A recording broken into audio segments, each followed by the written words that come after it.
Live from the 607, it's the Ocho Duro Parlay Hour, where we're talking everything going on in the world of sports.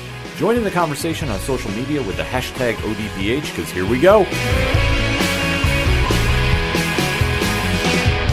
Instead of looking deep inside, every word I have to say, keep it simple. Welcome to an all-new edition of the ODPH podcast.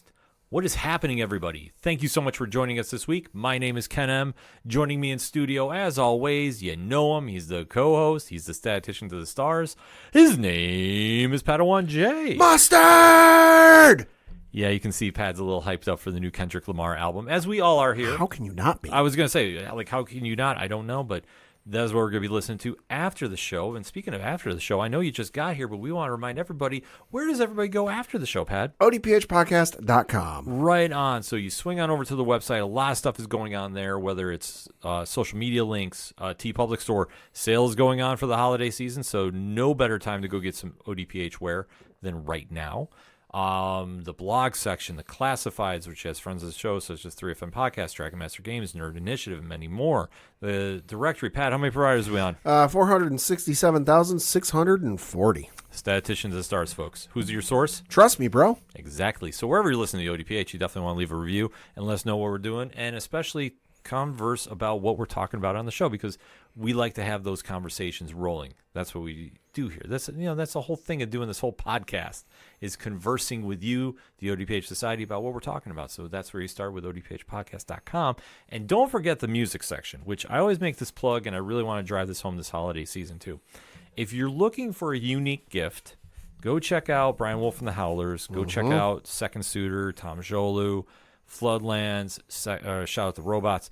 All those great bands you can go buy merch from, go get their music, and hand it off to somebody if they're a music lover. It's always a great way to introduce them to great music that you hear on this show. I know we've had listeners mention, like, where do I go find the song? Where do I do this? It's right there in the music section. Yeah.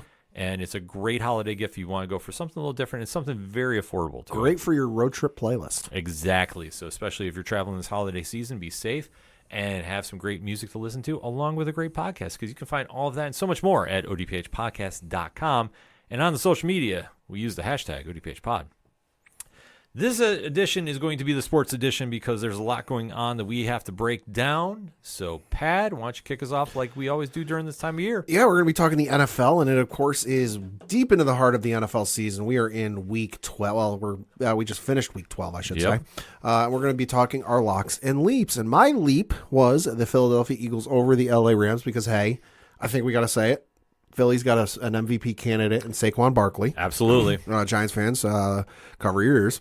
And they put a whooping on the LA Rams the other day by the final score of 37-20. Jalen Hurts, 15 of 22, 179 yards passing, 1 touchdown, no interceptions.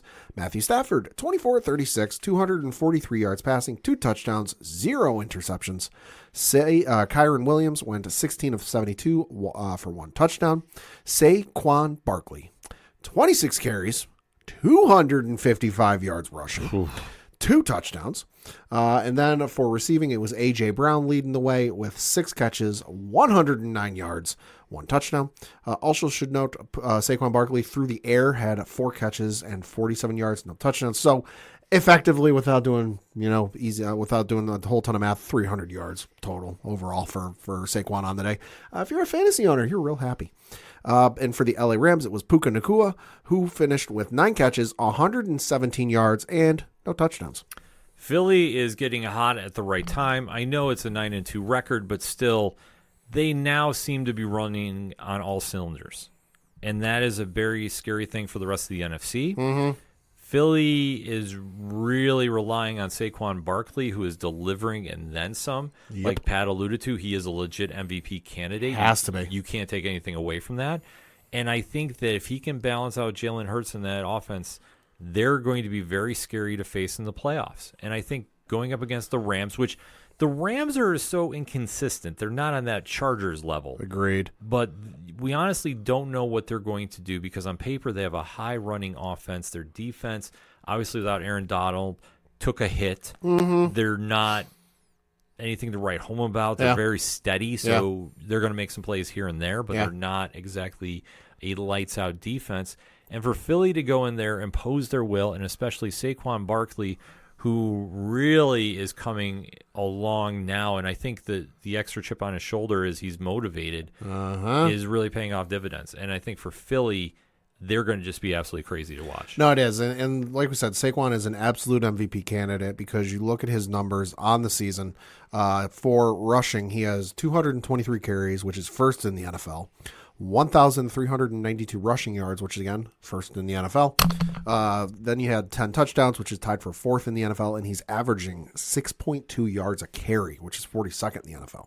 Then you look at his receiving numbers. His receiving numbers, considering he's not a pass-catching running back, but at least not in the traditional sense, they're not bad either. He has got 27 catches on 33 targets, 257 yards receiving, and 2 receiving touchdowns. His longest pass this season, 43 yards. So that's absolutely phenomenal. So Philly, like you said, I agree with you. Philly firing on all cylinders. I mean, you look, Stafford got sacked 5 times. There were 11 hits on defense from the Philadelphia Eagles. So Philly's defense clicking on all sorts of cylinders, which is going to be a nightmare for their opponents. And then, like you said, I mean, they just ran into a very inconsistent LA Rams team because you look at who they've played this year. Okay, they lost to Detroit. Okay, who hasn't lost to Detroit? Well, spoiler, there's one person. Yeah. But then they turn around and they got blown the fuck out by Arizona 41-10. And then they turn around and beat San Francisco. But then again, they also lost to Chicago. So it's like, you know, it's just, you don't know which version is going to show up on Sunday. And you pray and hope it's the one that wins. But then again, when you've got wide receivers who don't even know what division you're in, up until a couple days ago, that's not a joke, folks. Puka Nacua did not know the Rams were in the NFC West. Yeah, that story's going around. Until a little bit ago. Quote, "No, if I'm being honest with you guys, somebody told me we're in the NFC West, so that's good to know, I guess. Yeah, one day at a time is my mentality. I feel like I say that to you guys a lot, but then it's whatever game we have coming up on Sunday or whatever the day that week it falls on," close quote. So, yeah, up until last week, Puka Nacua didn't know what division he was in. So take that for what you will. Yeah, I mean, it's a different mentality over there. Yep. But no, Philly firing on all cylinders. You know, good for them. You know, they're sitting there at 9-2. You know, and you look at their division, they're running away with the NFC East, which is wild to think about because you got Washington, who ain't bad these days. You know, Dallas, well, they're there, and so are the Giants, but real threat out there in the NFC conference overall.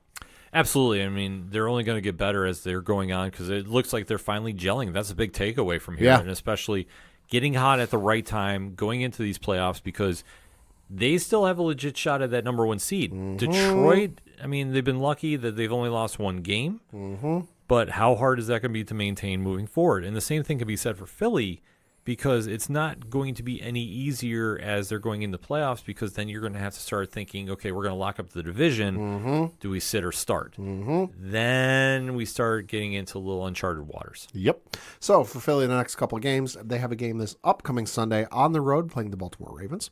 Then week 14, they're at home against the Carolina Panthers. 15, they are at home against the Pittsburgh Steelers. And then week 16, Sunday, they are on the road playing the Washington Commanders. Bum, bum, bum, bum, bum. For the LA Rams this upcoming Sunday, they are on the road playing the New Orleans Saints. Week 14, God help them, they're going to be up in Buffalo. That's a home game. That's a home game. I take that back. They're going to be at home playing the Buffalo Bills. So that's actually makes that good for the Buffalo Bills. A little bit of SoCal weather, not bad. And then week 15 on the road, that's a Thursday game playing the San Francisco 49ers. And then week 16 on the road, this is where it's, oh God, help them. On the road playing the New York Jets. And I say that not because, oh God, they're playing the Jets. No, they got to go to East Coast weather in late December. God help them. Yeah, it's going to be a little trying time for them, I feel. But, I mean, at this point, you got to salvage the season somehow. Yeah. Then we got to talk my Leap, which, the Leaps weren't great this week. You know, I took a flyer on this one. I figured, why not? But I chose the Chargers to defeat the Baltimore Ravens, which they almost did. They lost by the final score of 30-23. Lamar Jackson, 16-22, 177 yards passing, 2 touchdowns, no interceptions. Justin Herbert, 21 of 36, 218 yards passing, no touchdowns or interceptions. J.K. Dobbins, 6 carries, 40 yards, 0 touchdowns. And then for Baltimore was, of course, who? Derrick Henry, 24 carries, 140 yards receiving, and no touchdowns. For receiving, it was Baltimore. On Baltimore side, it was Zay Flowers with 5 catches, 62 yards, 0 touchdowns. And for the Chargers, it was Ladd McConkey with 6 catches, 83 yards, and 0 touchdowns. Well, the big takeaway from here is this was a playoff game. Yep. And it carried that atmosphere. I know the Harbaugh brothers. Mm-hmm. You know, It was Harbaugh Bowl, like 4. yeah, 5. I was going to say, it's big for that aspect. Yeah. But at the end of the day, Lamar Jackson outshined Justin Herbert Absolutely. and proves why he's always in that MVP case. And it's nothing against Herbert either. I think this really gave a litmus test about where the Chargers rank amongst the elite of the AFC, and they're right in that conversation. Mm-hmm. I think they gave Baltimore a lot they could handle, but Baltimore is just that much better, and especially with Derrick Henry taking over the running game, he might be the missing piece for this team to finally get to the Super Bowl. Mm-hmm. And especially on 24 carries, 140 yards against a very solid Chargers defense. Yeah. That does send a message. Yeah. Now, granted, they have 4 losses on the season, but there was this debate on First Take this morning as I was watching. Okay. Do you put the Ravens in that top 5 of both AFC and NFC teams? I'd say yeah. They're because Kansas City, sure. Buffalo, obviously. Because I'm looking at the top 5 as it currently stands in the AFC playoff seedings. Kansas City's number 1, Buffalo's number 2, Pittsburgh's number 3, Houston is number 4. So there's your 4 division leaders. Baltimore's right there at 5. So I mean, I'd probably put Baltimore ahead of Houston and Pittsburgh at this point. You know, Buffalo to me is the clear number 1, despite whatever the fucking actual standings are. Mm-hmm. You know, so yeah, I'd say Baltimore's probably in that conversation for top 5 in the AFC. Well, no, they did both AFC and NFC. Oh, for AFC. Oh, they for did both. For both. If we're talking both, yeah, it's gonna be real close. It's a great debate. I think for the AFC, yeah, they're in the top 5 easily. If you're talking both, yeah, then we're getting close. Yeah, they're easily. I mean, I'll even say they're better than Houston. I think that yeah, Houston's good, but they're 7-5. So. And you could make a legit argument that they're better than Pittsburgh. Mm-hmm. You can make that argument. I don't know how far you'll get with it, but you can make that argument. Yeah. But I think this showed what the Ravens are capable of, and I think for our Harbaugh team that we don't know what we're going to expect, they played very solid against them. I think it's just a matter of their running game was much better on the Baltimore side of things. Yeah. Lamar Jackson was really having a field day picking apart the defense. And even though, like I say, 177 yards is nothing to really write home about. 16 of 22, though. Yeah, that's the big stat. Whew. That's the stat that caught my attention. The other one catches my eye, too, is only 1 sack. Yeah. And 2 quarterback hits. Mm-hmm. So, which I get he's mobile, but even still. Right. The fact that he was still running around crazy on you, that spoke volumes. Mm-hmm. So it will be interesting to see if he can keep up the momentum as the season moves forward. Yeah. But Baltimore is going to be a team that once they get in the playoffs, I don't think it's a matter of if, I think it's a matter of when. Yeah. They're going to be a scary matchup for whoever they face. I just want to thank all of the guys I have in my fantasy roster that played in the afternoon game, because when I went into the afternoon games in my one fantasy matchup, I had like a 33% chance or even like a single-digit % chance of winning my fantasy matchup. Pulled that shit out of the fire and ended up winning. Love to see it. For the Baltimore Ravens, the next couple of games in the NFL, this upcoming Sunday, they are at home against the Philadelphia Eagles. They're off on Week 14. Week 15, they come back. They're on the road playing the New York Football Giants. And then Week 16, they are at home against the Pittsburgh Steelers.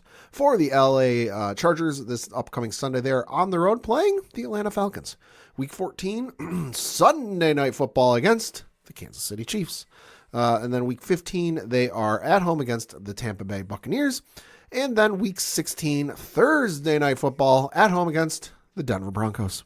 Very solid matchups going into that final stretch of the season. Because, Yeah. I mean, we have to remember, it is almost December, folks. It is. And that season wraps up very, very quickly. One team that I will say this, their record might say one thing, but if I am a fan of this franchise, I am worried. I would be too. And we're talking who, Pad? The Kansas City Chiefs, the reigning, defending, somewhat disputed, I would say, 2-time, back-to-back Super Bowl champions. And they are lucky. And granted, I understand the statement, any given Sunday, blah, blah, blah.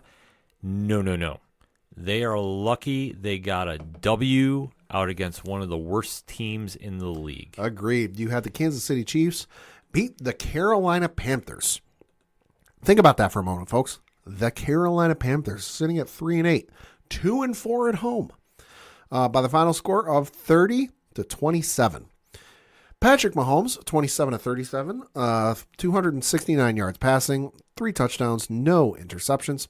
Bryce Young, 21-35, 263 yards passing, 1 touchdown, 0 interceptions. For rushing, it was Chuba Hubbard for Carolina, leading the way with 16 carries, 58 yards, 1 touchdown. Kareem Hunt led the way for Kansas City with 16 carries, 68 yards, and no touchdowns. For Kansas City in receiving, it was Noah Gray. Thank God I picked him up in fantasy this week. 4 catches, 66 yards, 2 touchdowns. And then for Carolina, it was David Moore with 6 catches, 81 yards, and 1 touchdown. For a quote-unquote high ranking, I guess we could put it mildly. Yeah. Kansas City defense, the fact that you let Bryce Young, who has struggled Mightily. for the past 2 years now, Yes. the fact you let him drop 263 on you and almost pull that game off is astounding. I mean, this is the same team that gave up 47 to New Orleans, 26 to the Chargers. Let's see, 34 to the Bengals, 36 to the Bears, 38 to the Falcons, 40 to the Commanders, and then 28 to the Broncos. This is Carolina, by the way. And then they gave up 22 to the New Orleans Saints in a win. They gave up 22 to a win against the Raiders, and then they gave up 17 in an overtime win against the Giants. Yeah. So, like, this team is not good by any stretch of the imagination. I'm looking at their high rushers. Their highest rushing total for the entire season, Chuba Hubbard, Week 10 against the New York Giants with 153 yards. They've cracked 100 yards 3 times, folks. The other 2 times was Week 3 against the Las Vegas Raiders, 114. It was Hubbard again. And then the other time was Week 4 against Cincinnati, where it was, again, 104 yards. Like, this team's just not that good. Like, they're getting blown out left, right, and fucking center. You know, they were in contention for the number 1 overall pick for a while. I don't know where they are right now. I can pull that up. But the fact that you're the entire AFC and NFL is supposed to run, Carolina's number 5 right now in the NFL draft order. Tankathon.com/NFL if you don't believe me. But no, you've got the Kansas City Chiefs, who now, admittedly, I will give them a little bit of their due. They've had injury issues. I think that's well documented. Sure. You know, we're at the point where they're on how many number 1 wide receivers for the year? I mean, DeAndre Hopkins is the latest one. He started the season in Tennessee, if I'm not mistaken. You know, they've got their injury issues. You know, things are not good in that aspect, but still, you know, when you're Patrick Mahomes, when you're the crowned successor to Tom Brady in the NFL greatness debate, it shouldn't fucking matter.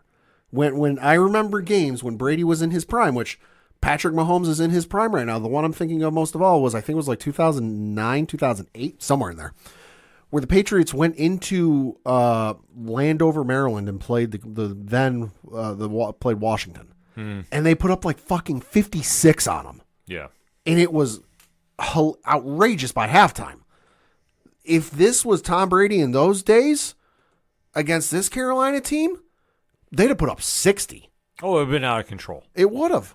It would have been completely out of control, and that's where I think you have to be very alarmed if you're Kansas City right now. That, yeah, your record, you might only have 1 loss, but you should have more. Agree. And you can say whatever you want. I mean, maybe they got caught looking to next week's opponent. Yeah, but at the same time, they're coming off a terrible loss because the Bills punched them in the mouth. And the motivation should have been there to prove everybody wrong. Oh, completely. The fact that Kansas City was double-digit favorites, if I'm not mistaken, they were 10-point favorites. They were like 10 or 13, something like that. Right, they were high. The fact that Carolina came in and really gave them all they could handle, and this is after the Chiefs were up 20-9 at halftime. Right. The fact it was this close, it is cause for alarm. Now, am I saying, a full panic? No, but By the time the game started, it was a Kansas City by 11.5. yeah. So there's no justification that Kansas City should have came in and been this flat. Oh, yeah. Or just outplayed, because this is a situation Carolina clearly wanted it more. And had no doubt about imposing that will, making that happen, doing what they needed to. So in that retrospect, Kansas City has to find a way to get it together. They do. And the only thing that Carolina did it hurt them in their favor, is they gave them too much time to work with at the end. Right. They're not the first team to do that. They're not the first team, but had they not made that mistake, I think we would have had 2 back-to-back losses. And then 100%. Then what happens? 100%. Because you got to look at the thing, too.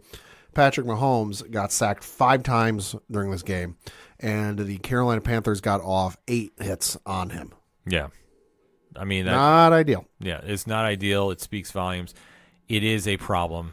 And also just the ongoing issues you've got with the receiving core, because, we talked about it before, but just, I don't know what's going on with this receiving core, but like when Noah Gray admittedly, we know they're going to double cover Kelsey, so somebody else has got to step up, but Noah Gray, 4 catches on 4 targets.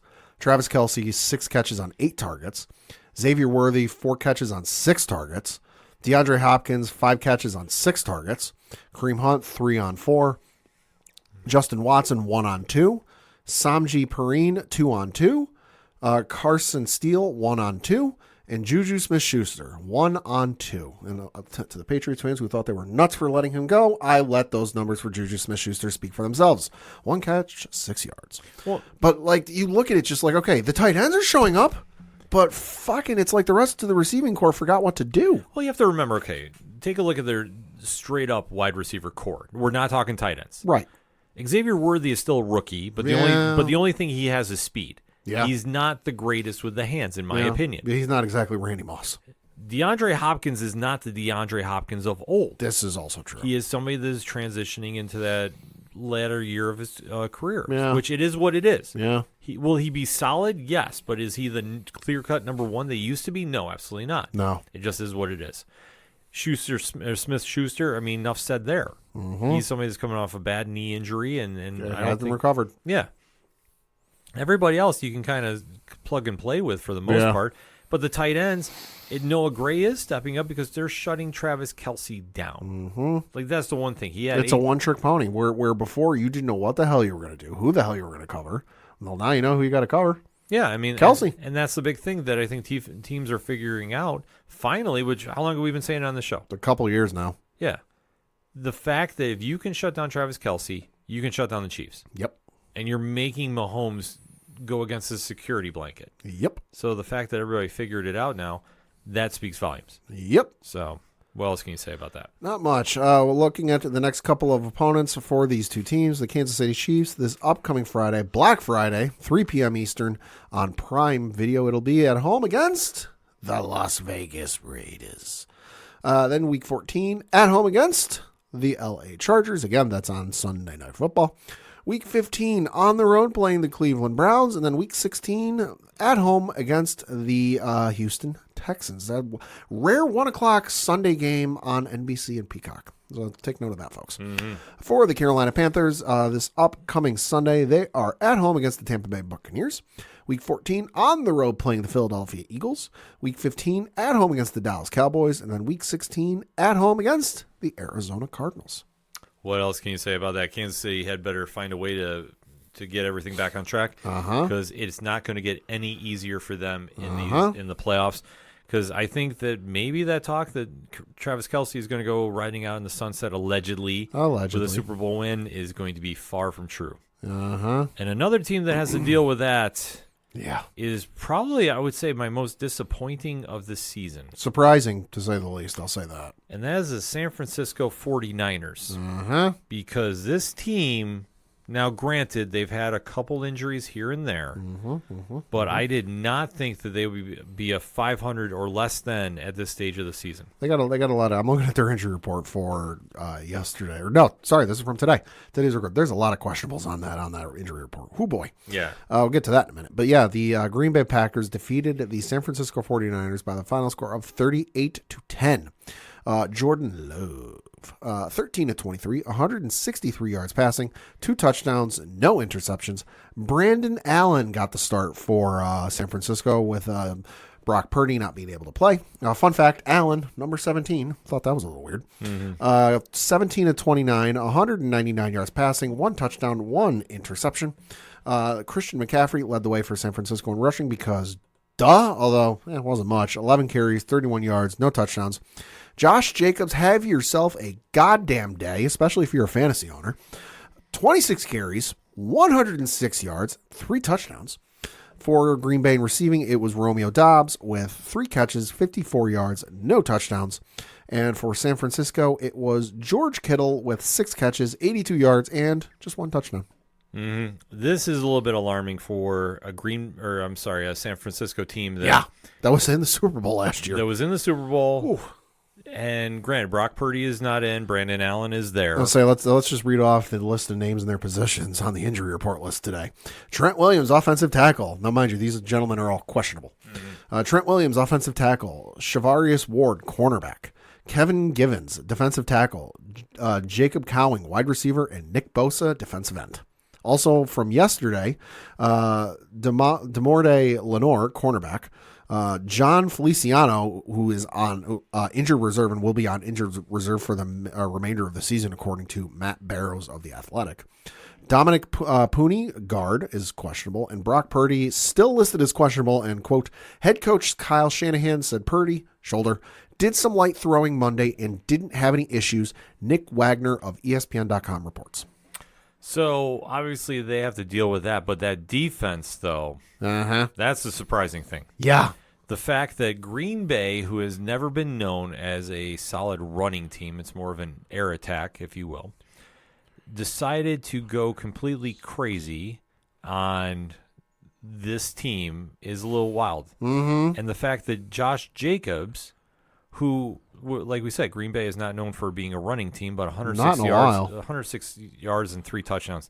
That is absolutely mind-blowing. He had the hat trick by what, halftime? Mm-hmm. Something like that. Oh, he was running all over them, and you had no response from a 49er team that had 2 sacks and 3 quarterback hits. The other thing, too, is I'm looking at their depth chart here on ESPN.com. It's a lot of questionables, outs, and IRs on that defense. There's 1, 2, 3, 4, 5, 6, 7, 8, 9, 10, 11, 12, 13, 14, 15 people listed on that defense that are either questionable, out, or on injured reserve. Good Lord. They've even got 2 guys injured on their special teams. Yeah. Good Lord. So they have a lot of problems on that side of the ball, but they're still talented enough. They should have been able to keep this at least closer. Yeah. The fact that Jordan Love and company dropped 38 on them, that is alarming. What was it? 17 by halftime was another. It was 24 by the end of the third quarter, and then they put up another 14 in the fourth quarter. Mm-hmm. So for the 49ers, they have some question marks. Yeah, they do. At least. Yeah, they do. And they're not having an easier road from here on out. On the flip side, though, this is a huge win for Green Bay, who is quietly in that top 5 contention for the NFC. Currently number 6. Mm-hmm. But I'm saying for overall power rankings, according to me, okay, they're in that top. Oh, absolutely. Like, you have to absolutely. But you have to think about it. The NFC West is probably the toughest division right now. Yeah. The NFC least is the NFC least, with Philly being the clear-cut number 1, Washington being a number 2 on Washington's overperforming. Mm-hmm. Yeah, Dallas, I'm sorry you don't have a quarterback, so that all needs to be said. Well, if Jerry Jones does the right thing, they could. Well, that's true. We'll talk about that. But then the NFC North, you have Detroit, who's clear-cut the number 1 team in the league. NFC North is probably the best division in that entire conference, with the lone exception being the Chicago Bears. Yeah, the Bears are awful. Yeah, everyone in that division is over 500, and then there's the Bears. Mm-hmm. Well, the Vikings, like I said, they came out the gate. Everybody was talking about them. The Super Bowl, they've come back to earth. Yeah. Green Bay is quietly winning. I mean, they're not a very flashy team by any means, but they're winning games. So if you're excited about this, I mean, you have a right to be, because they're doing a lot of great things over with the Packers, and especially Jordan Love's coming into his own. So I think when they get in the playoffs this year, we might have a different story. They might be able to make a deeper run. Could be. But it all depends on if they can stay healthy, and we see what happens when you don't with the 49ers. Now, is it fair to say they're done? I don't think so. No. I think it depends on if they can get healthy, but their stretch of games coming up is not doing anyone any favors. No, and Green Bay's isn't in their favor either. So looking at the Green Bay Packers for their next couple of games, this upcoming Thursday, that's right, folks, they are one of the Thanksgiving Day games, 8:20 p.m. Eastern on NBC and Peacock, at home against the Miami Dolphins. They have one mission and one mission alone. They need to win. Week 14, another Thursday game. This one on Prime Video. Mark your calendars, folks. On the road, facing Detroit. That will be a marquee matchup. Week 15, another primetime game. This one's Sunday Night Football. On the road, playing the Seattle Seahawks. That'll be solid. And then, boy, somebody in the NFL must really love these guys on primetime. Week 16, Monday Night Football against the New Orleans Saints. Green Bay does draw. That's true. So that I understand They have a couple fans. Mm-hmm. We know one of them. Yes, we do. Then, well, we know two. We know a few. We know a few. And then for the San Francisco 49ers, like we said, they're not out of it, but yeah, this next stretch doesn't really fucking help. This upcoming Sunday, God help these guys, because, boy, they're going to freeze their ass off. I'm telling you right now. Sunday Night Football, on the road, playing the Buffalo Bills. Mm-hmm. Going to freeze your ass off. I will pull up the weather for Buffalo Sunday in a minute. Week 14, at home against the Chicago Bears. Week 15, at home, Thursday Night Football against the L.A. Rams. Yeah. And then week 16, on the road, hey, they get a little bit of a respite in Miami playing the Dolphins. I will say this. The Bears, they should win outright. They should. The Bills, I think, defeat them. Not saying this because obviously that's my team, but I think if Brock Purdy's not playing, they're in trouble. And I think that they're going to play it smart and not rush him back. And I think if they can at least split the difference there going into those final two, the Rams are division. Anything goes in division games. We talked about that at major length. Oh, shit. And then Miami, you never know. Miami might be fighting for a last playoff spot. So remember I said that I'd pull up the Buffalo weather for Sunday? It's supposed to snow. Oh, shit. I looked it up. So the forecast for Sunday in Buffalo looks like it's going to be supposed to be 31 degrees. And then by between 6 and 9 p.m., it's going to be snowing. Yeah, it's going to be a mess. Oh, no. San Francisco's going to freeze. It's going to be a mess for him. So I know Yeah. Bills Mafia is waiting on this one because if they win Yeah. and Green Bay defeats Miami, they lock up the NFC or the AFC East. Oh, that's early. Oh. Yeah, it's the first. I think it's the first time since maybe the Brady era. Yeah, Brady did it a couple times. Yeah, but to lock it up Yeah. at Thanksgiving, that's Yeah. absolutely insane. Yeah. So, like I said, Green Bay, you got one job to do. And the Yes, Bears, you do. And the Bills will just have to do it on their own. Yes, you do. So that being said, we got to take one more quick lap around the league. So, Pat, why don't you kick us off? Yeah, so the Thursday night game, boy, you want to talk about snow? That one got wild. The Cleveland Browns defeated the Pittsburgh Steelers 24-19. Pittsburgh, I believe, is something like 0-8 on Thursday night games. Are they really? It's some kind of wild stat. But I will tell you this. Anytime the Browns play the Steelers and it's prime time, the Browns, no matter how bad they are, have shown up and have really imposed their will. It's a weird thing. But as somebody that has seen them many, many times, as bad as those teams have been, if it is a primetime game, like a Monday night game or even Sunday night, which I don't think has happened that often, they show up.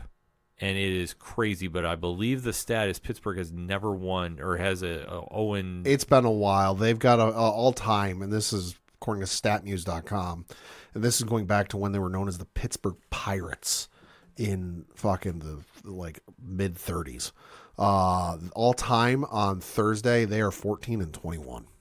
Yeah. And it's been a while, it looks like, since they won on Thursday. At least 2011 against the Cleveland Browns. Yeah, so it's some kind of wild stat with that, so I'll just tell you, stay away from that. Cleveland, though, I did hear some wild talk. They're going to be keeping Deshaun Watson and now setting up quarterback competition for him. Why? Allegedly. This is Why? all allegedly. I've seen a couple things pop up on the social media. You could talk me into giving Jameis Winston Comeback Player of the Year award. Well, that's what I say. If Winston comes back and 219, I mean, granted, no touchdowns, but you know what? Considering who he's got to throw to, it's not bad. hypothetically saying this, if he wins outright the next 4 weeks, Okay. That'll put them at 7-8. Which the next 4 weeks they are against Denver, Pittsburgh again, Kansas City, and Cincinnati. Right. So that'll put them at 7-8. And if Kansas City's locked up by 15, I could see Kansas City not starting everybody. Yeah, I forgot. Or limited rest. So they have 2 more games. So let's say they went outright. They'd be 9-8. You have to give them the job. Oh, absolutely. I don't think there's any question about it. You can't. I understand it's cap hell with the Deshaun Watson's contract, but yeah. Hey, you put yourself in that bed. exactly. There's no excuse for it. You did it to yourself. Yep. Next up. Next up was in overtime. You had the Minnesota Vikings defeat the Chicago Bears, much to Seth Rollins' chagrin, 30-27. Shocking win. This just in, Seth Rollins hates football. Yeah, this should have been a lot better score. But once again, division rivals, they all show up for each other. That's true. Caleb Williams, who had been suspect the last couple weeks, 340 yards, 2 touchdowns, no interceptions. Darnold, 330 yards, 2 touchdowns, no interceptions. Good Lord. Yeah, this is one of those situations where Minnesota, I don't know if it's actually real or pretenders. Aaron Jones, 106 on the ground. God damn. It's somewhere in that conversation. Then you had the Detroit Lions beat the absolute tar out of the Indianapolis Colts, 24-6. Best team in football proves why they are. They prove why they are. I mean, Detroit might actually win on Thanksgiving for once.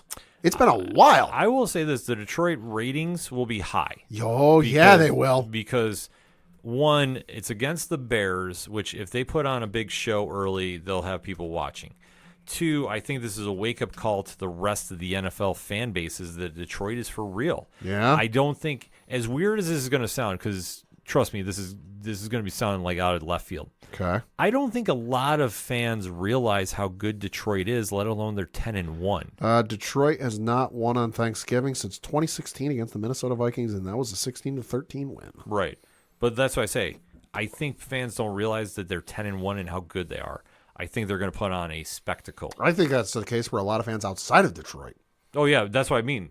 Like, Detroit fans know how good they have it I right see now. what you're saying. But I'm saying for a national audience. I thought you were talking about like just strictly Detroit. No, Detroit. No, Gotcha. Detroit knew this when they're 5. Detroit's fucking stingy. Yeah, I was going to say. Good no, Lord. they've known this, but for the national audience, that's where I'm going Let's just hope they do a better halftime show than they've done the last couple of years. Hey, now. Shout out Jack Harlow. Yep. Enough said there. Enough said. Then you had, oh boy. You had the Tampa Bay Buccaneers defeat the New York Football Giants 30-7. You know, just when I thought the Jets were the worst ran team in New York, let alone the NFL, the Giants went hold my beer. Yep, completely. Yep. They're an absolute disgrace right now. I'm sorry, folks. It is what it are. is. It's bad. It's really bad. There's nothing you can do about it. Players are getting very vocal in those press post conference meetings. Malik there. Neighbors. Yeah, he was the one I was thinking about. Definitely giving a temp in the room. I will say this. I think depending on what the Giants' next loss is, if it's as bad as this one was, I could see Dabble and Sheehan both fired. I think they're both gone regardless. Dabble is absolutely going to be gone by the end of the year. Right, but I think GM-wise, I don't know if Sheehan stays. I really don't. I think he's – the problem that he has, I mean, he's very much like Brandon Beane, but however, Beane is sharper about realizing what needs he needs to fix. That offensive line with the Giants has been atrocious. They haven't gone in the right direction to go upgrade it. Right. And the fact that he chose Daniel Jones over Saquon Barkley says it all. In case you hadn't heard the Malik Neighbors comments, he said this after the game, quote, I mean, it's just soft, man. I'm tired of going out there and losing. It's just that. I mean, I don't know, bro. I go out there first and second quarter and I don't get the ball and start getting targets at the end. I mean, I can't do nothing. Start getting the ball at 30-0. What do you want me to do? Close quote. He went on to say, quote, obviously it ain't the quarterback. Same outcome we had when DJ was the quarterback. Take a look. It ain't the quarterback. Close quote. And I know when asked if it's the play calling, if it's the head coach, he really wouldn't comment and go into full blaming that. But boy, he didn't say no. Well, I think in his situation, one, he's a very high-paid draft pick, and is a true number one for the Giants. Yeah, he wants the ball every down, understandable. Which I was going to say, name me one number one wide receiver that doesn't want the ball every second of the day. Yeah, So I get that, but he's not wrong in his assessment because for everybody No. that was saying it was Daniel Jones, no, it's the play calling, and it seriously is. And the fact that the Giants haven't done enough to fix the problem, it speaks volumes. That's why they need to make some drastic changes. I don't know who you have as an heir apparent, but I think you need to go big. You got to clear everybody. Oh, yeah. Dabble has completely lost the locker room. Oh, completely. When now, granted, the thing we haven't spoken on yet because we got to get to that elephant in the room, and that's the whole Daniel Jones situation. But when you have players getting vocal publicly and anonymously when they're speaking confidentially to reporters about the moves and everything, and then that forces the team to make a move because of said response. And if you want a case, it is the play calling. It is the coaching because you want a clear-cut example? Do I need to reread the stats for Saquon Barkley this year? Yeah. Go back and look at his Giants year's numbers. Now, I will admit some of that he was hurt for whatever bit, but still, I've known he's had this ability because I watch and I'm root for Penn State. Dude was dynamic as hell in college, both in the air on kick returns, punt returns, and on the ground. And just he got to the Giants and the play calling is shit. Let's call it what it is. Mm-hmm. Oh, no, completely. I mean, that's the one thing. I think, unfortunately, for whatever reason, you can take it as you want, however you want to take it. Mm-hmm. They can't get it together for reasons. And the entire front office needs to go. Coaching staff needs to go. I think about the only staff on hand you might want to keep around is the medical team. The training staff, because, hey, I haven't heard of any two nagging injuries the Giants have had this year, so, hey, that you got that going for you. No, but I think the easy answer is this. You need to give Belichick complete control, see if he wants it. Yeah. But like I say, because you need something to spark that fan base back up. He was in the midst of a rebuild for how many years after Brady left? I don't know if he wants to do that again. I think this. I think if he can come in something and, hey, he's maybe a year or two away from really being able to contend and make a run in the playoffs, yes. But this team needs a full rebuild. Oh, they need a full rebuild. For like the third time in 10 years. But if they can get rid of some cap room, whatever, I would say you ain't getting rid of it through Danny Dimes. Danny Dimes is going to give you $20 million in dead cap space. Yeah. Like I say, if there's some way to maneuver around, I think he would. But I'll say this. If McDermott doesn't cash in with the Bills this year, I could see him being gone. I could see Bill showing up there. Which, I mean, how crazy would that be seeing him go through a table? Yeah, Danny Dimes, potential free agent with a playoff contending team. Hey, we'll see. Yeah. He was never the dude. Yeah. Next up in the scores, you had the Tennessee Titans beat the Houston Texans 32-27. C.J. Stroud, I think, has come back to earth, and I think teams are figuring him out. Yeah, so it's that sophomore slump, I guess you could say. Well, he hasn't been great handling the ball. That's true. He really hasn't, and that's true. I think this is where teams are applying new pressure on him. We talked about this at length last year. He's coming in to a good situation, but however, as with every rookie sensation, teams watch film. Mm-hmm. They pick up tendencies. He's pressing to get the ball out there. Yeah. It's not coming to him. And listen, I want to hear it because Stephon Diggs is hurt. I don't want to hear this nonsense. He was fine without him last year. Lord. Him gone this year is not what's crippling him. Yeah. It's just he's getting too much pressure. They haven't made adjustments to sort through it. He's now paying the price for it, unfortunately. Yep. So you had the Dallas Cowboys beat the Washington Commanders 34-26. Bum. Ooh, bad loss for the Commanders. Although the Cowboys almost let him get back in it at the end. They did, but I mean that's the one problem. I mean the entire fourth quarter of this game insane. Was like seriously out of a video game. It was 3-3 at halftime. And then you had the Cowboy. It was 10-9 after the third quarter. Then Dallas put up 24 in the fourth quarter, and Washington put up 17. Yeah, so anytime you do that, I mean, you're not going to get anywhere, and this is the problem. And I think for the Commanders, a horrible loss. Absolutely horrible at worst possible time. Yep. And because that is a confidence crusher because, let's face it, the Cowboys don't have a quarterback. I mean, it could be Daniel Jones for Thanksgiving, which would be the most awkward moment in NFL history, and I want that chaos. Fucking give it to me. Yes. Please. You had the Denver Broncos beat the Las Vegas Raiders 29-19. Okay, so this is another great debate that I've been hearing online, and I want to get your take on this. Okay. We've said for a while now Jalen Daniels is the clear-cut Rookie of the Year. Absolutely. Bo Nix has been putting up some impressive stats as of late. Mm-hmm. Did he steal the award from him? No, I don't think so. I'm looking at his stats. 2,548 yards passing, 13th in the NFL, 16 touchdown passes, which is 11th in the NFL, 6 interceptions, which is 67th in the NFL, and a quarterback rating of 55.9, which is 21st in the NFL. I think if he gets it, it's because it's voted on by the writers, and they see a lot more than we the fans do, because let's face it, Denver's not exactly on a lot of national games out here in the East Coast. Mm-hmm. You know, we primarily get whoever else is playing in the afternoon games if they're on late. I think right now it's still Jaden Daniels, just because of the body of work and how good he's been all year from start to finish. That's not to say Bo Nix doesn't deserve a couple of votes and he doesn't deserve to finish second. But I think it's still Jaden Daniels. I do too. I mean, I also think that Hail Mary helps a lot. Well, the Hail Mary does, but I think what's the more crucial member of the team? Sure. And I think if Daniels wasn't in Washington, they would be tremendously worse. Oh, absolutely. I think this year Denver has turned into the new Houston, and I think that they've surprised people by playing over expectation. Yeah. And I think Bo Nix has helped with this situation. I think that he should be applauded for what he's doing because he started off very badly this season. Mm-hmm. It's now coming to him. He's picking up at a quick pace.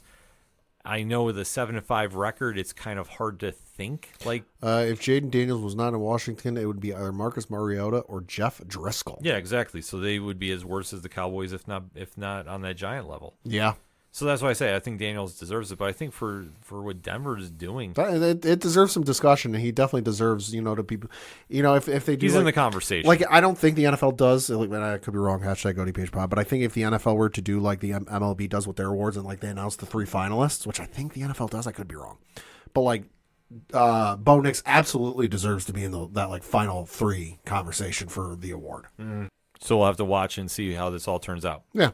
Next up is, I believe we're on to our teams because we talked the Ravens and then we talked the Eagles games. Well, we didn't talk Seattle and the Cardinals. Oh, that's true. Which is super quick to say because Seattle won 16-6. Yeah, this was a very competitive game, and we talked about the NFC West being one of the toughest, if not the toughest division in football. Between that and the AFC North, I think that's the competition right now. Yeah. So big win for Seattle. I know it was a gritty one, so we'll have to wait to see how this translates. But I think for this division, it's going to be tough because you have 4 solid teams that are like all very consistent. Yeah. But only a couple are making it to the playoffs out of it. I'll say the entire division, with the exception of, is right there floating around 500. So nobody's really running away with it like it's the NFC North. Yeah, completely. Then you have our 2 teams, which we have to talk about. So we'll start with mine because it'll be real short and sweet. The Patriots lost to the Miami Dolphins by the final score of 34-15. Let's see. Let's pull up the old box score here. You had Tua Tagovailoa, 29-40, 317 yards passing, 4 touchdowns, no interceptions. Drake May, 22-37, 222 yards passing, 1 touchdown, 1 interception. Antonio Gibson for the Patriots, 6 carries, 31 yards, 0 touchdowns. Devon Achane for Miami, 10 carries, 32 yards, no touchdowns. Jalen Waddle led the way for receiving with 8 catches, 144 yards passing, 1 touchdown. Johnny Smith, a little bit of a revenge game, I would say. He used to play for the Patriots. 9 catches, 87 yards, 1 touchdown. And for the Patriots, it was Demario Douglas with 5 catches, 62 yards, and no touchdowns. Now, I will say the big takeaway from this game, Patriots, stop shooting yourselves in the foot, please. Because, good Lord, you look at the penalties on this one. For the Miami Dolphins, now this is accepted penalties. This ain't even like declined penalties. Accepted penalties for the Miami Dolphins, 3 for 17 yards. Patriots, 10 for 75. I'm sorry, when you have double-digit stat for penalties, it'll be real hard to win at the end of the day. Yeah, you're not going to overcome that. Nope. It's just not going to happen. Plus, you give up 4 sacks on Drake May. Doesn't help. And then for quarterback hits, you hit the quarterback 8 times, which I maintain. Get Drake May. I'm not going to say the best line in the NFL, but you got to give him something. A solid line in the NFL, and let's see what he can do. Right. I think for what he's got, he's played very adequately. Yeah. For what he's playing with. Yeah. Yeah. He's making the best chicken salad. Yeah. Pretty much. If you know, you know. Yep. And for the Dolphins, that's 3 in a row. Yeah. I'm not saying they're back. I'm not saying playoffs. I'm not saying anything like playoffs. This. But I think for where Tua is at least going, this is the story I take a look when he's winning 3 games. At least it looks like he's healthy. Mm-hmm. He's playing very solid. I'd like to see him, continue to be healthy. Absolutely. And we'll have to see how it goes. I don't think they make the playoffs, though. I just don't think. Not going to be easy. They got the rest of the season this upcoming Thursday. As we alluded to, they are playing the Green Bay Packers.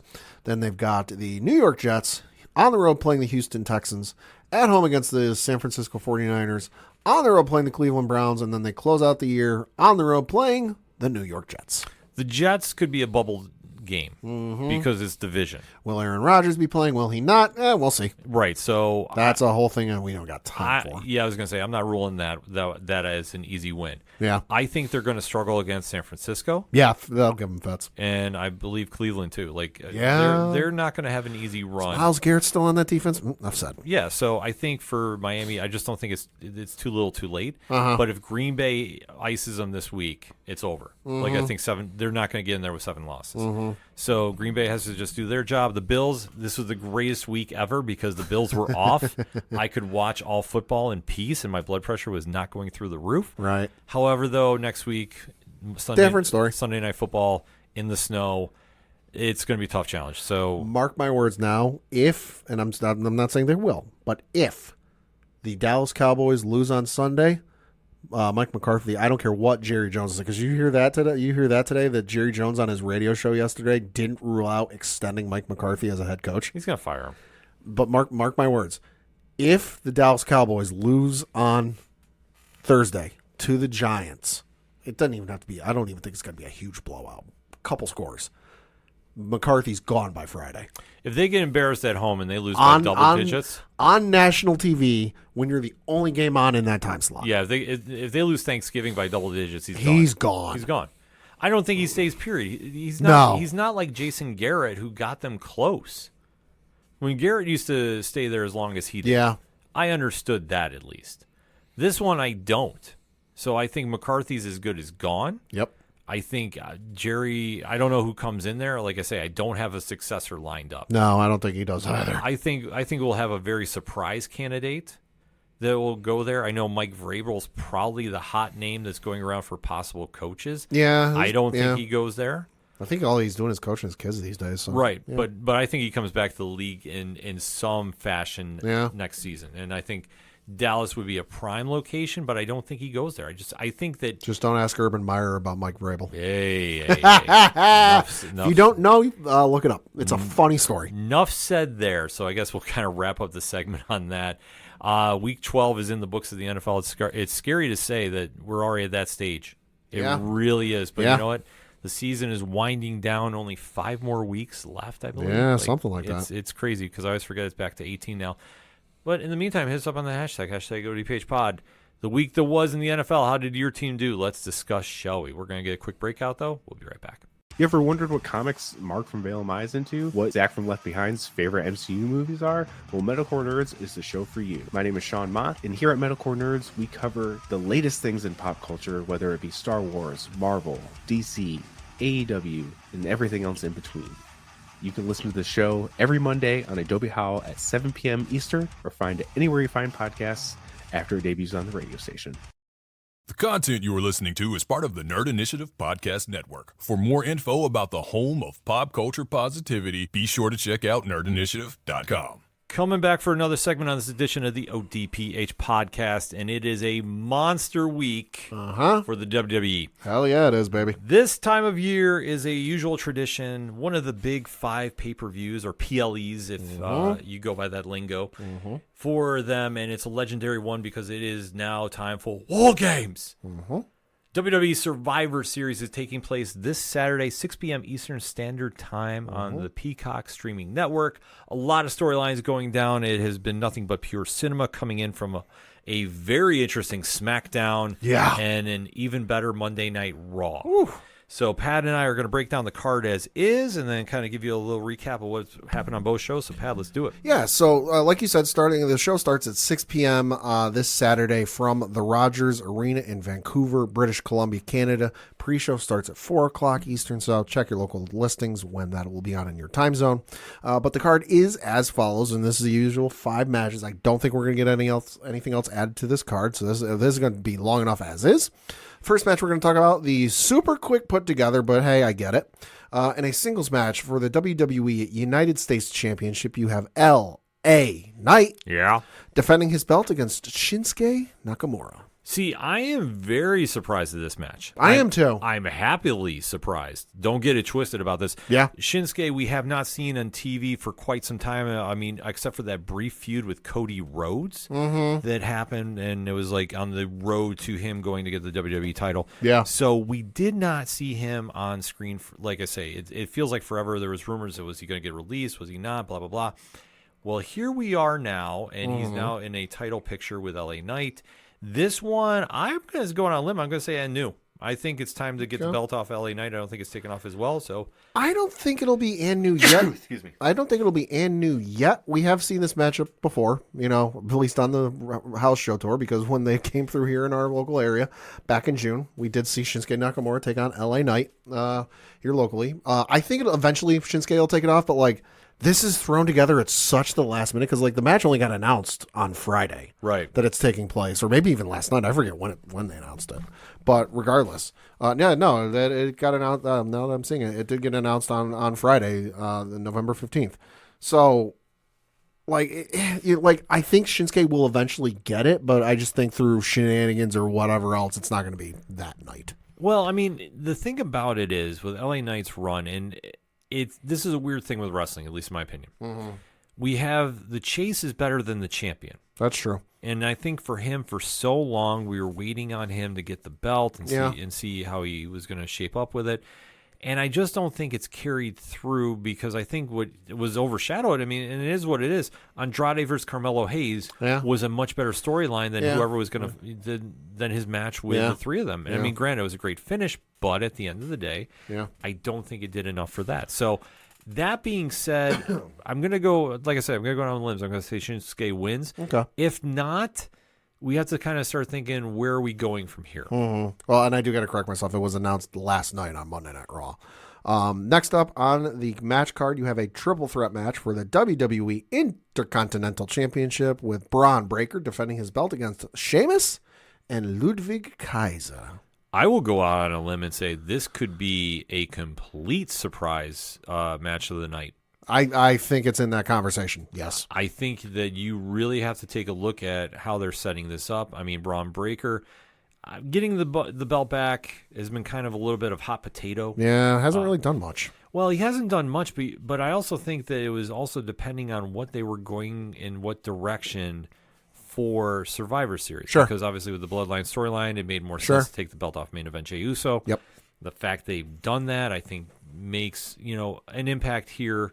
But at the end of the day, though, adding Ludwig Kaiser, who is a sleeper in this entire feud, along with Sheamus, who, this is his quest to get the Grand Slam. It's the one title he's missing. Yeah, this is an interesting dynamic, and I think you put all three of them in there, I think they're going to go out of their way to steal the show. Oh, they're going to try. Yeah, they got stiff competition going against them, but they're going to try. Stiff is a key word, too, because they are going to absolutely beat the holy snot out of each other. I don't think they take anything for granted and lightly. Because let's not forget, it's triple threat, so they can do whatever the fuck they want. Yeah. Oh, yeah. So this is going to be one that they get out of control with in a hurry.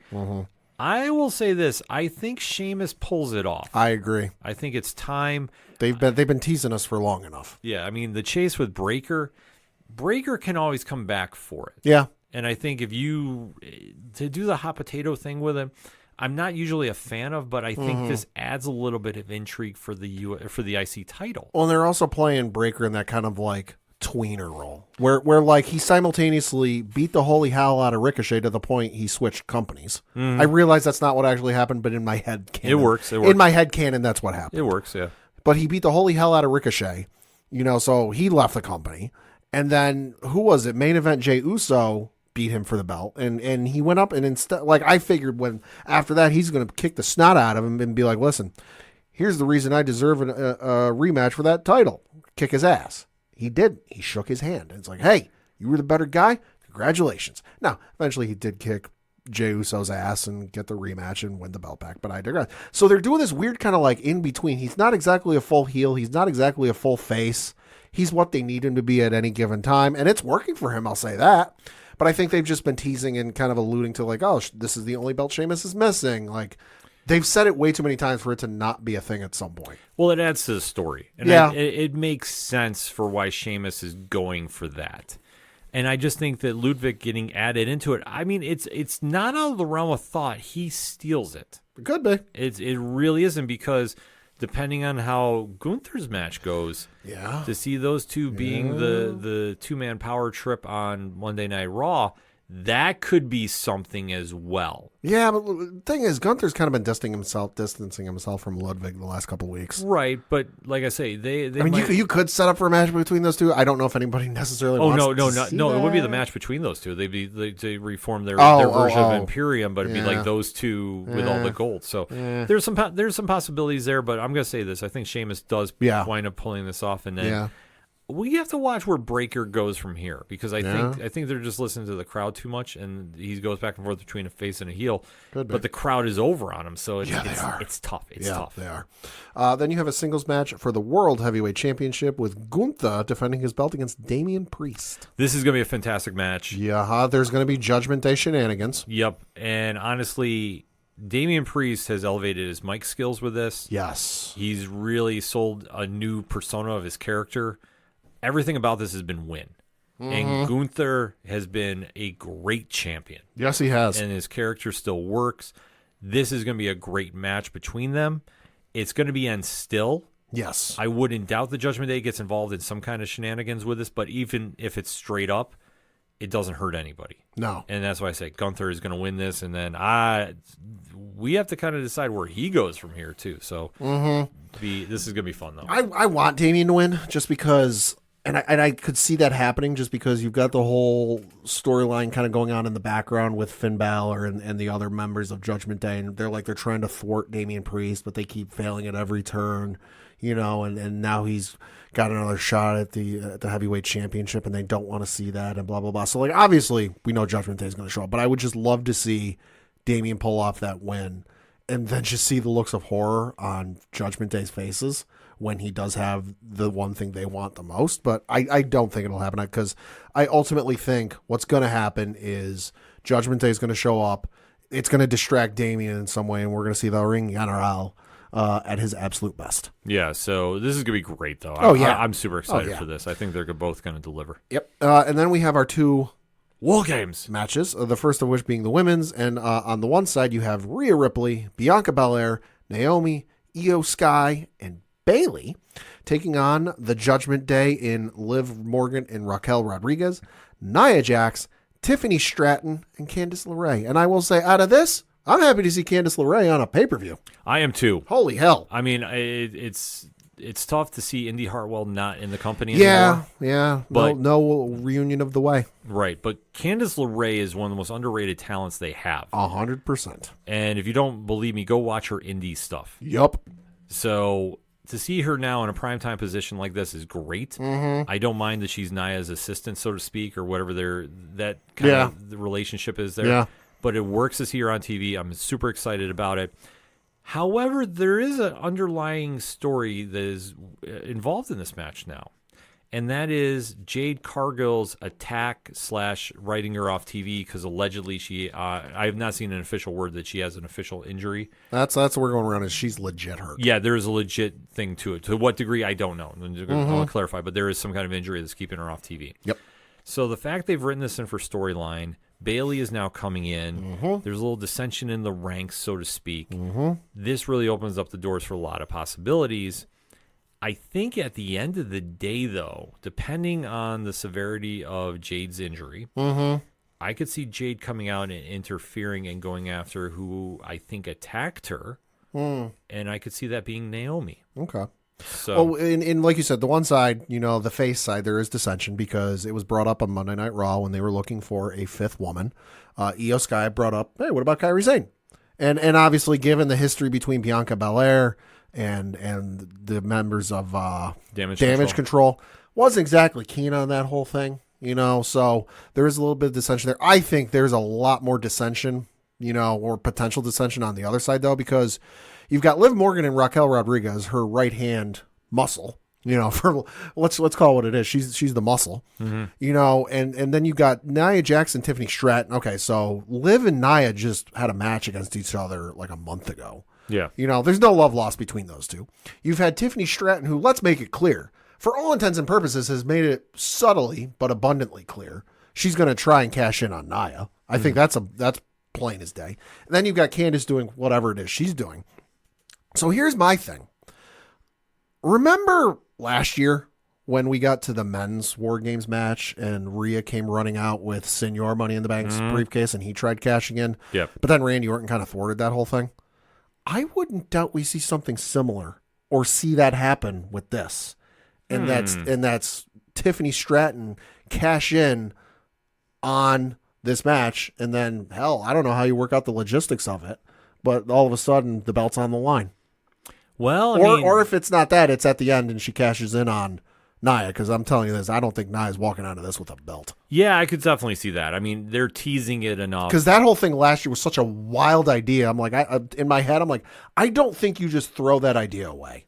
No, I don't think they do, and I think that, but it depends on just how much story they want to add to this. Yeah. I mean, but I don't doubt your theory though. There's I really don't. there's way too many combustible elements on the heel side of things for shenanigans to not happen. Oh yeah, I mean this could turn into an entire train wreck, so to speak. It reminds me of the one men's War Games match where it was Raw versus, not War Games, the one men's Survivor Series match where it was Raw and SmackDown, where it was like Jericho, Kevin Owens, I think it was like Rollins and Reigns, and like it was such a stacked lineup that I remember sitting there going like, there's no way Raw can lose this. Yeah. They're so loaded. But then they just, because of the storyline, they just fucking fell apart embarrassingly Yeah. so.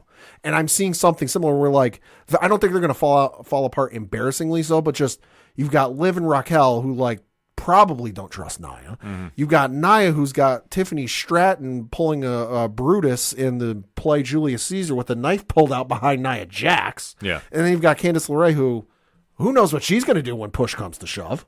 Yeah. So I just think there's way too many combustible elements.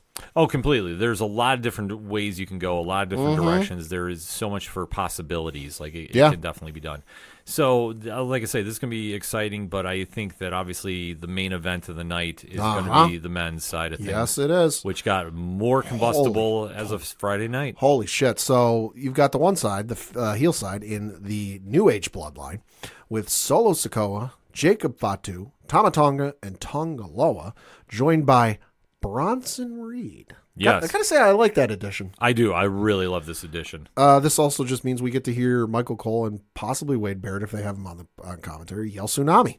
And on the other side, you have the OG bloodline. Roman Reigns, main event Jey Uso, Jimmy Uso, the honorary Uso, Sammy Uso, and returning for the first time since what, like March? Hell in a Cell? No. Or no, I'm talking Heyman. Oh, Heyman, yes. Yeah, we're talking Heyman, who hasn't been seen in a number of months, appearing on Friday Night SmackDown because as Jacob Fatu with the rest of his crew standing in the ring going, hey, realize I'm not a mathematician, but like, we got 5, you got 4. That's not good odds for you. Ladies and gentlemen, Paul Heyman comes out and he's found a 5th man. And he goes, it won't be 5 on 4, it'll be 5 on 5. And who does he call, or who did he call? Cult of Personality hits, and the 5th member of the OG bloodline, CM Punk. Perfect. Oh my God. The roof exploded from the place because obviously we have not seen CM Punk since Hell in a Cell with Drew McIntyre. Correct. And I know he wrote himself off for some time off. I Yep. mean, and this is an area that they continue the story that they set up a while ago too. Multiple ways too. Break it Because down. you got to remember, last week, not the most recent episode, but the one prior, when Roman tried to call, he goes, call the wise man. And it says, the number you have dialed is not in service. It wasn't because Heyman wasn't picking up his phone. Remember what Solo Sikoa did to Paul Heyman's phone? Yeah. He destroyed it. Roman wasn't there. I don't think Roman had come back yet at that point. So how the hell would he know? And then you flash back again to when Punk, I think it was Punk showed up on an episode of SmackDown when they were in Chicago or something like that. Yeah. And he was confronted by the Bloodline, and Paul Heyman wanted something from him, and Punk asked Paul, "What is it you want from me?" And Heyman looked at him with all the desperation in his eyes and said, "Take me with you." Yeah. So Paul Heyman called in a favor, and Punk, being a Paul Heyman guy, answered that phone call. See, I almost wonder, though, who called Paul Heyman, and I think the clues have been there for a couple weeks. Okay. I think it was Sami Zayn. Ooh. Because everybody seems to forget about that little moment on TV where he threw his phone away when Solo came on screen Oh, yeah. on the couch. Yeah. So Could be. Maybe, just maybe, there's something going on with one Paul Heyman and one Sami Zayn. Well, and I do believe the reports that this whole setup is going to be a fuel for the eventual feud between him and Seth Rollins. Oh, absolutely. I buy that 100%. I fully think Seth gets involved in this match. Could be. I don't think he sits quietly Could on be. the sidelines. I think what's going to happen is this match is going to be a shocker. Okay. Because I think the new bloodline wins. Ooh. Okay. Now, how we get from point A to point B is literally anybody's guess. Because there's a couple different ways to look at this. Yes. One, where does Paul Heyman's true loyalty lie? I mean, yeah, Roman couldn't get him on the phone. There's that bit of a distraction. Sure. What happens there? Sure. Two, like you alluded to, Seth Rollins. Now, he has made it very clear there is no love lost between him and Roman. Yep. There is no love lost between him and CM Punk. True. So now the fact that they're working together, albeit there's a common denominator, but they're working together. He's not going to handle that. And he's going to get involved and cost somebody. Now, to what degree, I don't know. This could all be something like somebody's leaving the cage that they're usually kept in Yes. to go run Yes. to run to the ring. The one at the top of the entrance ramp. Yeah. And this is where he comes out with a chair, hits him with a stomp, and takes him out. Could be. And just throws him in the ring to get pinned. Like Could I don't doubt something like that happening. So with that involved, I think the team Roman is in a little bit of trouble. Okay. Then you go into the Sami Zayn factor. Could he be going against them? Would he do a heel turn? Because there is that talk about the cell phone. And I would say this. It might be a situation of, look, I know Solo. Solo always treated me with kindness when I was here. He did not. You're the one that bullied me. Yeah. You're the one that attacked me. Yeah. This is how I get back at you. And that's where this whole phone thing goes into play. Like, there's a lot of uncertain factors they could go with. Sure. Plus, I also start thinking of, okay, if you end the bloodline here with Solo, Jacob, and the Gorillas of Destiny, where do they go from here? Yeah. So they don't really have... That's the one thing I can't figure out is, like, no matter which side I go with and who wins, like, where does it go from here? Well, That's the one thing I just can't, for the life of me, figure out. Well, I think what happens is with the bloodline of Solo, I think they go on and still be a faction, but I don't think they ever win the world title in this situation. No. I just think Because we know Cody's not defending the belt on this card. Right. Cody's defending the belt against Kevin Owens on the upcoming Saturday night main event on NBC. Right. So, and plus they've already had that feud go down. Right. So right. You can't go rehash that if you want to keep the storyline fresh. Sure. So that's where I think you pivot a bit, and that's where you move Roman into going after either a Seth Rollins or a CM Punk, depending on what it plays out. I was just thinking that too, because the next pay-per-view is going to be, and I'm not counting the Saturday night main event thing. No, that's on a special event. That's special event on Broadcast TV. But the next pay-per-view premium live event is February 1st in Indianapolis, Indiana at Lucas Oil Stadium. It's the Royal Rumble. I could see an outcome where, like you said, New Age Bloodline defeats the OG Bloodline with the help of Seth Rollins, advertently or inadvertently. And I could see Roman, because I could see Roman going after Seth like, listen here, asshole. You cost me a shot at solving my problems. I got to take care of you now. And I could see a match between Seth and Roman, not for a belt, because let's face it, those two, you don't need a belt between those two for a match. Right. At the Royal Rumble. I mean, I could see it, but like, I just don't know how this is going to go. Well, that's what I say. I think there's more loose dominoes that will fall if Solo loses. Right, because the ultimate thing in this is like, I to a certain degree, I do believe the whole thing with like they want to set up a match with Rock and somebody. Now, whether it's Cody, whether it's Roman, I don't freaking know. But I don't think you do the moves they've done with him showing up at the end of, what was it, Bad Blood? Yeah. Without there being potentially something in the works. But as we all know, The Rock's schedule is ridiculously full. So that's the other thing with a lot of these plans and a lot of these series. It's like, okay, it's kind of contingent on him possibly being there. And we just don't know. Well, that's another factor that we have to consider is The Rock will be involved some way, somehow. Right. You know, what's to say that he doesn't crash War Games and he takes out Roman? Well, if Chris Van Vliet sees his truck out back, he'll have to let us know this time. Yeah, so there's, like I say, there's a lot more moving parts because... This is the first time in a while we've gone into like a men's Survivor Series or even a men's War Games match where it's pretty not clear cut who's going to win. No, because I think everybody thinks Roman's going to win. So it's like, okay, hypothetically he does. Then what happens with Solo? Right. What happens with the Guerrillas of Destiny? Jacob Fatu goes on his own. Bronson Reed goes on his own. Okay, so where does that get them long term? Right. Unless somebody goes and defects and joins Roman. Right. In this new bloodline, but then would you have him do a heel turn and run with that? Like that, there's just... The only thing I know with Roman is it's been kind of rumored and there's stories floating around that once the Netflix deal and leading up to the Netflix deal that he's going to be bouncing back and forth between both shows, which sure. Again, no shit, but Yeah. like that's the only thing I've heard. Well, I mean, here's what it ultimately has to play out. I think, obviously, with Roman losing, he's going to have a feud with either a Seth or a CM Punk. Seth would make the most sense just because there's that ongoing feud that's lasted over a couple of years. That's kind of like it's simmered in the background, but it's still there Completely, and then you have to get some CM Punk involved in that too. Yeah. So like, I mean, you can make it a triple threat if you want. Well, you have to do something, but then you also have to think with Cody coming away with the belt.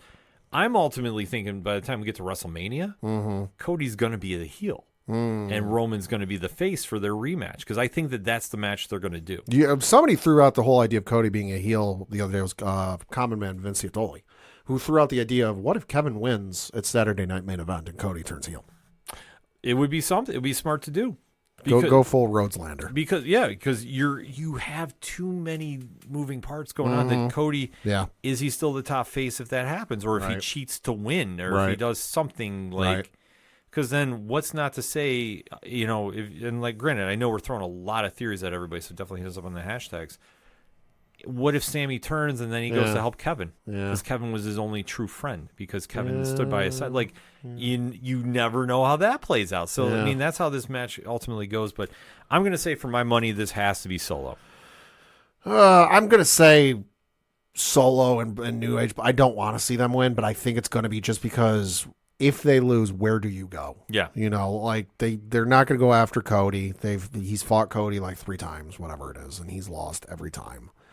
You know, I could see Guerrillas of Destiny going after Motor City Machine Guns, which give me that every day. I can think of a fatal 4-way right now that'll make it one of the greatest matches in wrestling history.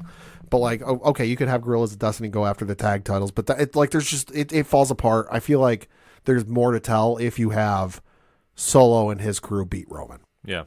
Plus, I don't want to hear Solo or Jacob Fatu stop saying, "I love you, Solo." I need that every day. That is. He's started leaning into it on social media. As he should. I love it. As he should. He's a good follow. He's amazing. Yeah. And you know what? If him and Bronson Reed want to tag up and be the new APA, I'm completely down with that. Give me that. Oh, give me that. I think we can get JBL to sign off on that. Oh, please do. That's all I need after this feud.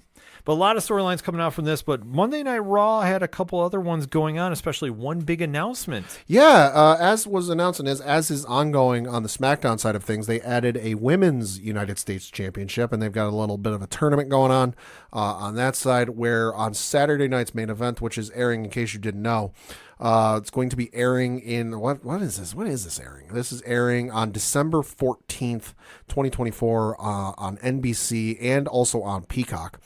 You will have the tournament final for this matchup.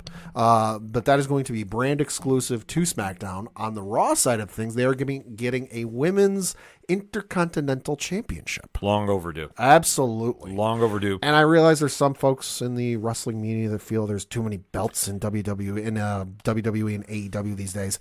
If it were another men's belt, I would agree. But it's not. It's a women's belt. There's way too many women on the roster, SmackDown and Raw, that can't fight for the belt just because you do 1-on-1, 2-on, triple threat, whatever else. This is great for, especially how deep the women's roster is on Raw. Like you go through the list of folks who are on there. You got Zelina Vega on there. Asuka when she comes back. Kairi Sane. You just run down the list of folks. Lyra Valkyria. That are on the roster that deserve a shot at the belt. But at this point, there's only one belt, singles belt on that roster. Now you got two.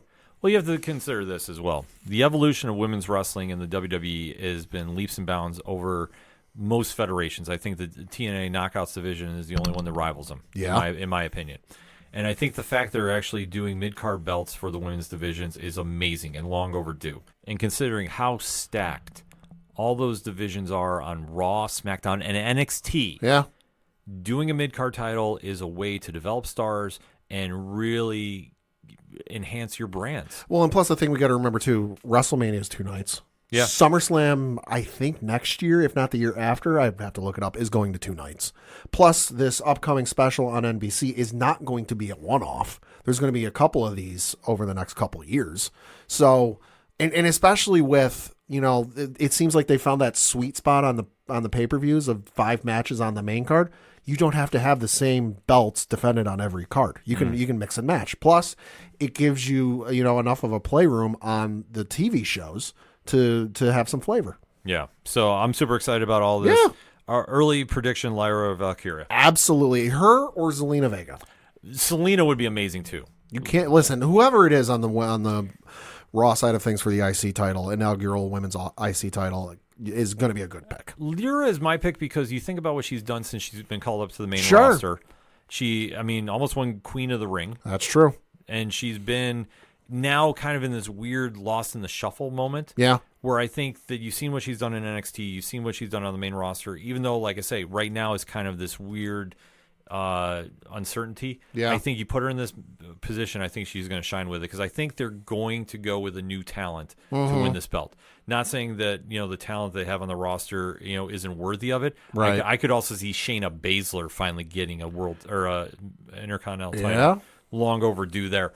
Like, there's a lot of different ways we can go with it, but I think they're going to go with somebody that is just debuted within the past year on the main roster, or I wouldn't doubt, depending on how things shake up at NXT, we get a Roxanne Perez that comes up to get it. So there's a lot of great ways to go with it, but what a testament to the division and the work that everybody's been putting in there. Absolutely, and we should make it known for the record, we both agree for the U.S. Women's U.S. Championship, Chelsea Green. Yeah, Chelsea Green all Give day. it to Chelsea. Listen, that's no disrespect to anybody else in the field, but give it to Chelsea. Meechin, I believe, is in the other bracket. Yeah, so right now the semifinals, it's at an upcoming date. It's Bayley versus Chelsea Green, and then Meechin is awaiting her opponent from a triple threat between Naomi, Tiffany Stratton, and Elektra Lopez. I'm still saying it's going to be Meechin versus Chelsea Green for the finals, and then Chelsea's going to win. Chelsea Green. But if Meechin wins, I'm happy with that too. Like, that's going to be truly something there. Yeah, too. oh yeah. A lot of great things happening on Monday Night Raw. I think the only other one that we'll bring up very quickly is the New Day implosion. Holy shit, if you have not seen the clip between Kofi and Xavier Woods backstage after they lost to Alpha Academy, bro, let them cook. Yeah. It's going to be an amazing 10-year reunion, I guess, anniversary. Or it's going to be an implosion. It's going to be an implosion because they're going to main event. I guarantee you they're going to be the main event of that They're night. going to drag that out, yeah. They're going to fight that night, and it's going to be epic. Give them plenty of time to get their stuff in and watch them go. Absolutely. Because I think the only way you top that is if, and granted, I have not heard anything about this, so I'm not even going to say, like, this is going to happen, but the only way you would top that is if Big E comes back. I mean, I wouldn't doubt it. I'm just saying if he's cleared But the that's Monday night game is Cleveland versus Denver. yeah. So maybe it'll main event. Yeah, no, trust me, it'll main event. The Yeah. New Day is going to main event Raw in the upcoming week. But we have to get to Survivor Series first. So True. there'll be a lot of stuff going on there. Hit us up on the hashtag ODPH pod. What is your thoughts about the WWE's Thanksgiving tradition? Who is coming out of War Games the winner? Let's talk about it, shall we? But first, we're going to get a quick break. We'll be right back.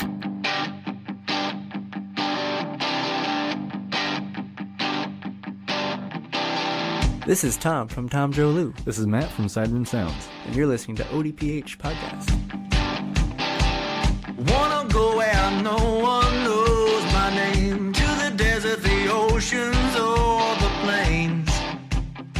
'Cause I wanna go. Coming back for the final segment on this edition of the ODPH podcast pad. What you got? Couple of things to talk about. First of which is the last two awards that were handed out last week for Major League Baseball. First of which was the Cy Young Awards, which, hey, not saying I called it, but I called it. For the National League, the Cy Young Award winner was Chris Sale of the Atlanta Braves. Boston fans, how you feeling? Yeah. And then for the American League, it was Tarek Skubal of the Detroit Tigers, of course, as we said, won the pitching Triple Crown. So, hey, no surprise there. And then the following night was the MVP Awards, which, again, we called it. National League MVP went to Shohei Ohtani in a unanimous decision. And then for the American League, also unanimous decision went to one Aaron Judge for his second American League MVP in 3 years. Should be fucking 3. Fuck you, Jose Altuve. But nonetheless, congratulations to all the winners. And hell of an award season and hell of a season for baseball. Yes, an amazing time. I know Juan Soto is the hot topic amongst most fans. Especially for his social media thing with Celsius today. Faking everybody. Oh, I got an announcement. Yeah, he's an athlete sponsor with Celsius. Yeah, I still think at the end of the day he returns to the Bronx. Yep. Numbers, I mean, I think are irrelevant at this point. I think Scott Boras has taken offers and raising the prices. He should. He's an agent. Oh, yeah. So we'll have to kind of see how that plays out. But yeah, Pad called all the awards, man. I did. He's on top of it. So now we just got to wait for a very interesting offseason to really kick in. And then got to talk a little bit of college football because Yes. we are nearing the end of the college football season, but we do have some college football playoff rankings. And of course, I believe it's the first 12 teams get in. So the 12 teams that are currently in the college football playoffs are number 1, Oregon. Number 2, the Ohio State University. Number 3, Texas. 4, and I don't know how, Penn State. 5 is Indiana. 6 is Notre Dame. 7 somehow is Alabama. 8 is Miami. 9 is Ole Miss. 10, Georgia. 11, Tennessee. And number 12, Boise State. Well, I mean, no real shocks here per se. Couple. I mean, Penn State, I guess, being up that high is kind of a little surprising to me, Yeah. considering, I mean, they're in that discussion, but I don't think 4 is where they should be at. No. Other surprise, Alabama is at 2. Or, sorry, is it number 7 with an 8-2 record? Yeah, but, I You always... can't even say it's because Saban's there, because Saban's on. No, but it's the reputation and strength. It ultimately comes down to strength of schedule, and That's true. it depends on how you look at the glass. Is it That's half full true. or half empty? That's true. And for a lot of the people that do the voting, in my opinion, they go based off the reputation. So I'm not surprised. Mm-hmm. Do I think it's warranted? Personally, no. No. But I understand it. That's where I'll leave it at that. Yeah. A lot to check out, though. A lot of good games the last couple of weeks. Oh, yeah. College sports is really kicking into high gear. I know the basketball has been really going into what I feel is the start of the season when they do their Maui Invitational, Yes. where UConn took a very bad loss to Colorado, Yo. which Didn't see that coming. Coach Hurley was not exactly too happy. No. It reminded me of our own Coach Duffy after Notre Dame took a big L. So I was going to say it brought back some memories, but seeing how the sports are really kicking into gear, and especially with the NBA going on as well too. Like I say, the winter sports are really starting to have some storylines really generate. Fans in the city of Chicago, I'm so sorry. Yeah. Enough said. Yeah, enough said there. We'll just leave it. We'll leave it at that. But this is going to be a great time of year, especially with sports going on. That we'll have a lot more to discuss. And obviously, this week is a very big one in the United States for Thanksgiving. So wherever you're at in the world, just make sure you're celebrating with your loved ones. Be safe. Don't eat too much food. Yes, be safe. Be healthy. Don't drink and drive. And enjoy the holiday season we have them, because there's no better time than that. That said, for anything and everything that is the ODPH, you can find it at odphpodcast.com. That's it for sports this week. So for the one and only Padawan J, Fuck you, Astros. I'm your host, Ken M. Thank you as always for listening to the ODPH podcast. We'll see you next time.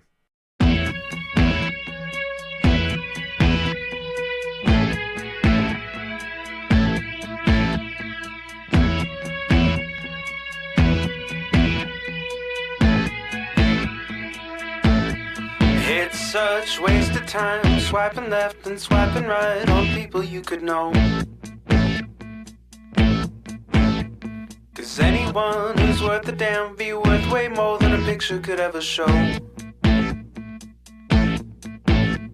You could find the right light, find the right angle, and never find your soul. And it can feel like a losing battle, and this plot is full of holes. This modern way of finding love just makes me feel so alone. And I can't be the only one sick of staring at my phone. So look up, talk to me, a better way to spend our energy. Just look up, talk to me. We don't have to float alone on the open sea. Don't know that I believe in the old time fable. Everyone has just one true love. All I know is you're across this table, and you're all I'm thinking of. So look up, talk to me, a better way to spend our energy. Just look up, talk to me. We don't have to float alone on the open sea.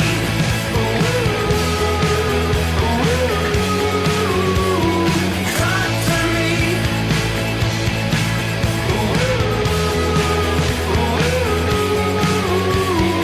Talk to me. It's such waste of time swiping left and swiping right on people you could know.